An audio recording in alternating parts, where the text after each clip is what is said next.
Assalamualaikum warahmatullahi wabarakatuh. Perkenalkan, kami dari kelompok 4 yang beranggotakan Herlinda Ervinasari, NIM 246, Ninda Amalia Ningrum, NIM 248, Ulfa Widyanantiasa Jau Aryani, NIM 254, dan Khofifah Indarsari, NIM 267. Di sini kami akan menjelaskan tentang ekonomi politik Keynesian pada mata kuliah Ekonomi Politik dengan dosen pengampu Bapak Hadi Ma'ruf MPD. Berikut materi yang akan dipaparkan oleh kelompok 4, yaitu 1. Deskripsi, 2. Sirkulasi dari proses ekonomi, 3. Pasar kapital dan instabilitas, 4. Ekonomi politik, pasar tenaga kerja, dan pasar kapital, 5. Implikasi bagi ekonomi politik, 6. Beberapa implikasi politik. Materi pertama yaitu deskripsi.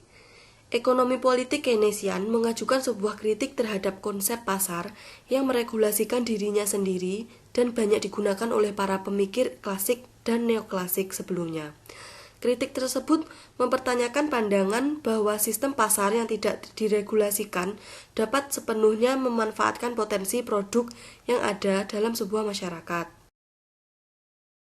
Argumen neoklasik merujuk pada harga dan permintaan. Harga dari barang akan naik atau turun sedemikian rupa sehingga semua kebutuhan dalam pasar akan terpenuhi, yaitu semua yang dibawa produsen ke pasar akan selalu mendapatkan pembeli.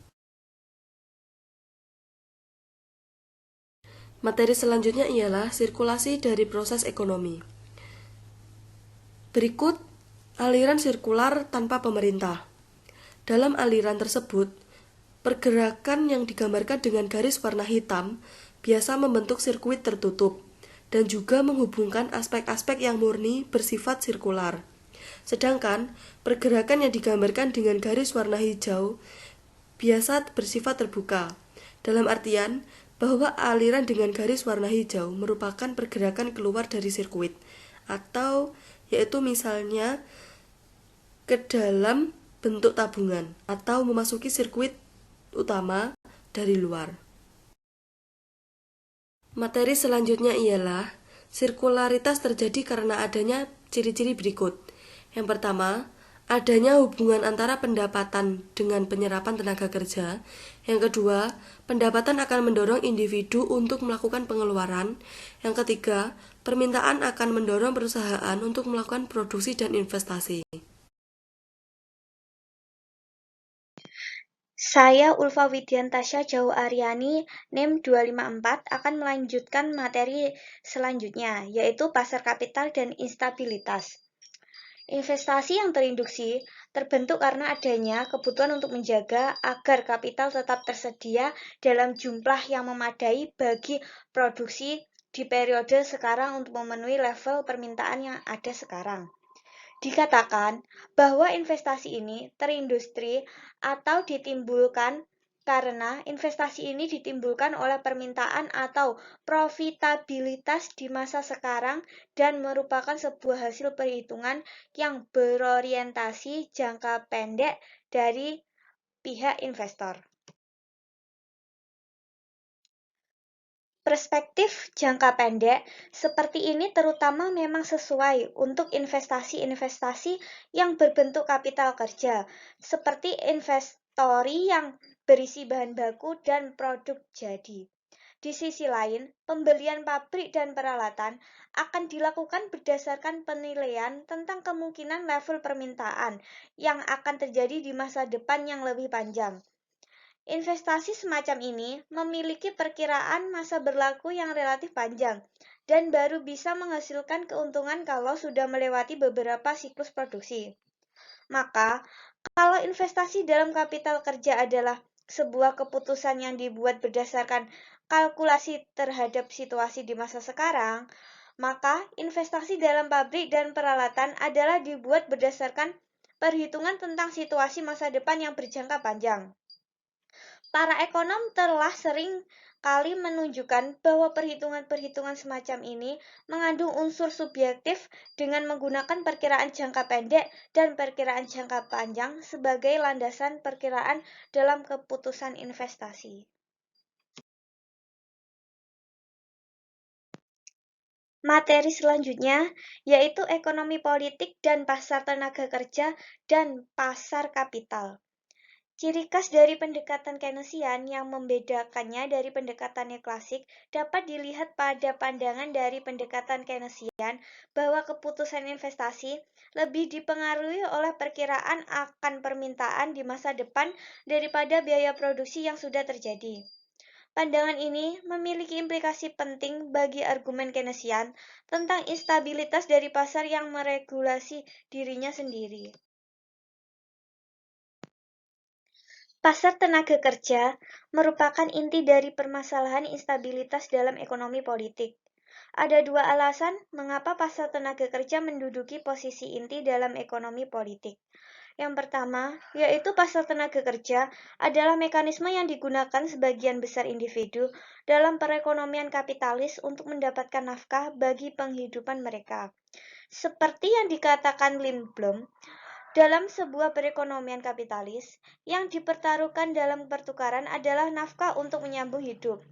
Yang kedua adalah kontrak upah menghubungkan antara permintaan produk dengan upah dan penyerapan tenaga kerja. Seperti yang sudah disebutkan tadi, sifat sirkular dari proses ekonomi dalam sebuah perekonomian swasta bisa terjadi karena penyerapan tenaga kerja akan ditentukan oleh permintaan dan sekaligus menentukan permintaan. Yang kelima yaitu implikasi bagi ekonomi politik. Pasar yang meregulasikan dirinya sendiri tidak dapat diandalkan untuk menjamin ketersediaan nafkah bagi mereka yang tergantung pada pendapatan dari lapangan kerja dan selain itu. Kesediaan masyarakat untuk menabung juga tidak dapat menghasilkan akumulasi kapital yang diperlukan untuk membuat dana tabungan itu menghasilkan keuntungan di masa depan. Kesimpulan dari pendekatan Keynesian ini membawa kepada kesimpulan berikutnya, yaitu bahwa perlu ada intervensi dari negara dalam hubungannya dengan perekonomian. Negara bertindak untuk mewujudkan kondisi makroekonomi yang diperlukan agar upaya individu-individu untuk mengejar kepentingan pribadinya sendiri tidak membawa dampak yang negatif.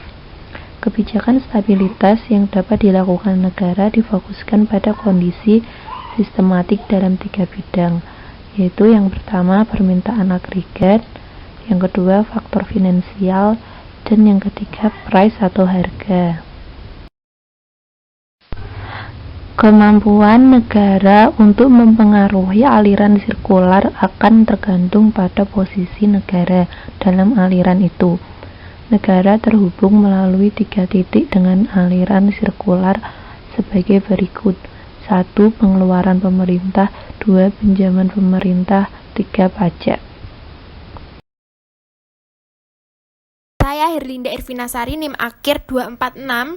Di sini saya akan melanjutkan pemaparan materi dari pemateri yang sebelumnya, yaitu beberapa implikasi politik. Jadi di sini ketika diasumsikan bahwa stabilisasi memang perlu dilakukan terhadap perekonomian swasta, beberapa ekonom memandang bahwa metode materi stabilisasi adalah sekedar alat, di mana proses politik dan penilaian politik tidak perlu ikut campur di dalamnya. Menurut pandangan ini, semakin rendah kadar politik dari tindakan stabilisasi, maka hasilnya akan semakin baik. Salah satu kesulitan yang dialami oleh pendekatan Keynesian adalah keterbatasan pada pemahaman terhadap suatu negara. Jika negara dipandang sebagai manajer ekonomi yang kompeten, maka kita tidak perlu menggunakan konteks politik untuk memahami bahwa yang dilakukan oleh negara. Karena manajemen ekonomi dapat tetap dipandang sebagai kegiatan ekonomi biarpun pelaksanaannya adalah sebuah lembaga politik. Namun jika pengelolaan ekonomi ini sudah mulai melibatkan proses politik, dan jika intervensi negara tergantung pada politik juga, maka kita tidak dapat lagi memandang negara sebagai sekedar manajer ekonomi yang kompeten. Literatur dari teori siklus bisnis politik menekankan sebuah dimensi politik yang penting dalam pengelolaan terhadap permintaan. Di sini pertimbangan-pertimbangan ekonomi akan menjadi lebih besar bobotnya daripada pertimbangan ekonomi dan instabilitas ekonomi yang terjadi dalam masyarakat. Bukannya mendorong penjabat-penjabat untuk mengelolanya dengan kompeten, melainkan akan menghasilkan apa yang disebut sebagai siklus bisnis politik tadi. Lalu,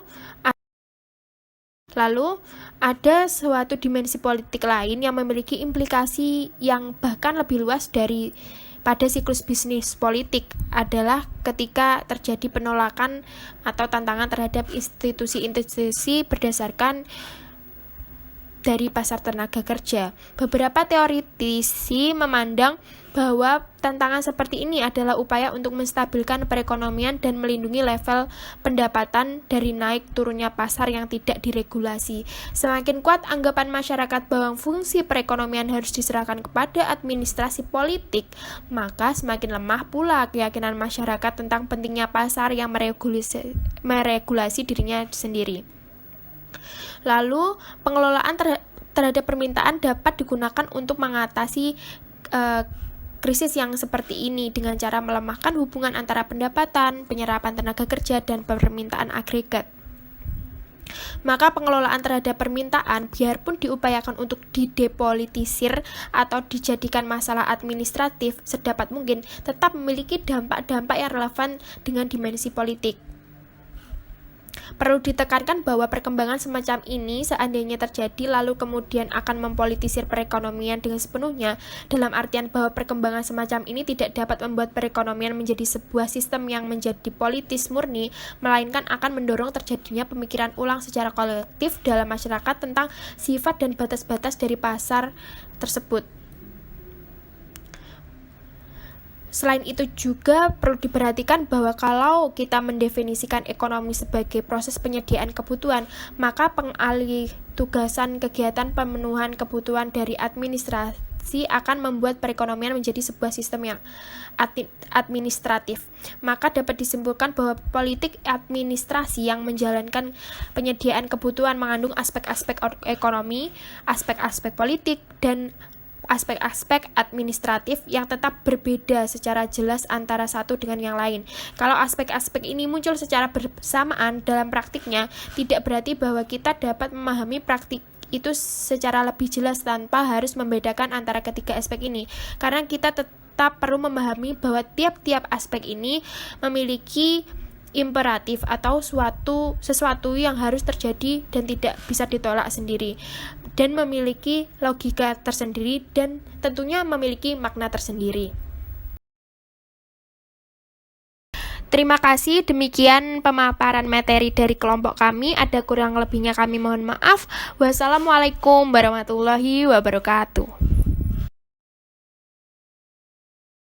Sekian presentasi dari kami. Apabila ada kurang lebihnya kami mohon maaf.